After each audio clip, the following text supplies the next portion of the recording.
Hi, Casey Durango of Go Keto with Casey here. Just got a few meals I'm going to show you. Nothing earth-shattering.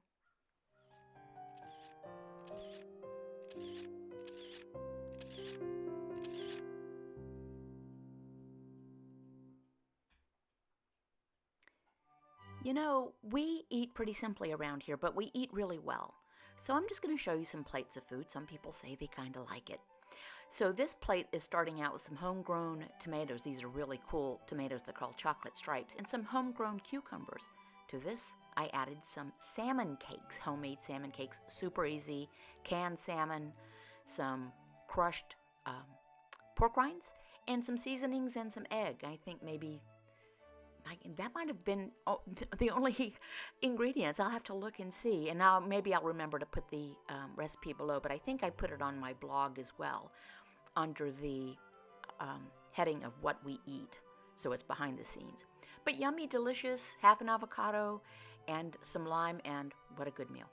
Now, we like pork, and we use pork belly, and this is just pork belly cut into manageable chunks and seasoned and fried in reserve bacon fat, with the side of green beans and some butter.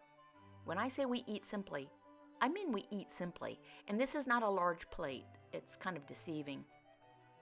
We, both my lovely maid and I, are just eating less food than we used to eat. But this is really satisfying and affordable. Our grocery bill has gone down steadily over the years we've been doing this. This is a standard standby. This is a cheeseburger with some more sliced tomato. So these photos were taken closer to the end of summer than now. And homegrown jalapenos with some sliced onions. Were just kind of sauteed up I fried the burger up in the pan and then took the burger out. And for the last few minutes, just really probably not even a minute, just kind of tossed the jalapenos and the onion in the remaining residual fat from the skillet, and there you go. Yum, yum. Easy, easy. The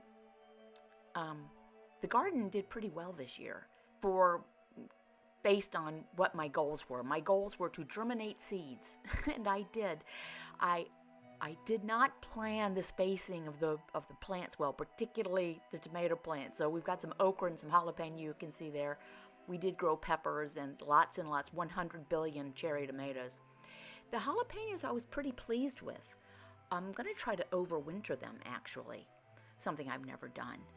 And we like jalapeno. You can see some okra in the background there. And we just fry that up. I'll show you. There's the okra just cut into chunks. And we don't get very fancy with it. No breading,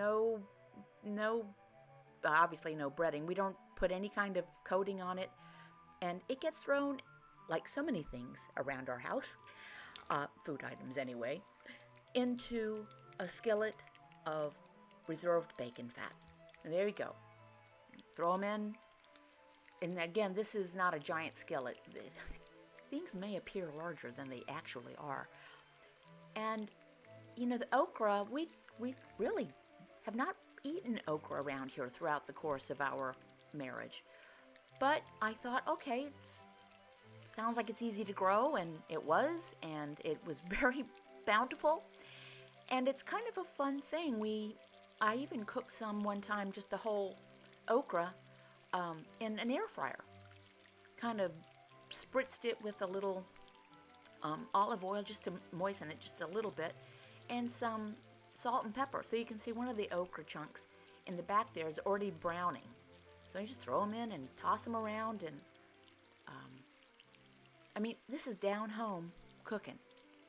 And sorry about the camera work there. Hope you didn't get seasick. But you see, just bubble, but no toil and no trouble.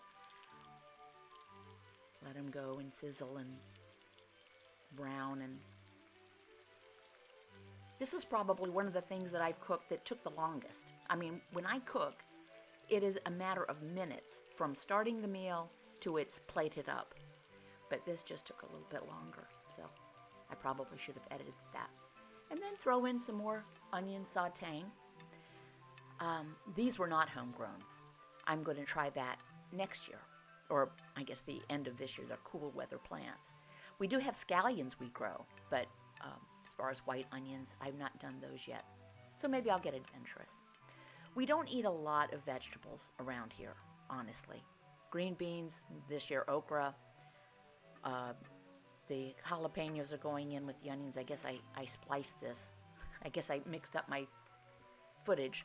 This is probably what ended up with the burger, but I don't know. You'll hang in there with me, won't you? And, Steven Spielberg will not be hiring me anytime soon. But we have, like I said, green beans, some peppers, some tomatoes, scallions. There we go. There's the nice crunchy. Oh, that was for the liver. That's right. Liver again. I've made videos before about beef liver. But listen, it doesn't have to be beef liver. If you get some thin steaks, whether it's beef steak, pork steak, shoot, you could just do chicken breasts. Just season it, get some good, tasty vegetables, and have at it. Doesn't have to be fancy. Oh, there goes the camera work again. Oh my goodness. And then you end up with a plate that looks like this. It doesn't really look very good, does it? But it was quite delicious. And I will stand by that. Doesn't look great, tastes great, and the liver is so nutritious, it's so good for us. So there's kind of wrapping up some of our summer harvest of okra, jalapenos, tomatoes, and store-bought onions, reserve bacon fat, and a fatty source of protein, and you're good to go. All right, thank you for allowing me to be part of your day. Keep it simple, keep your carbs low, and enjoy the food. Bye.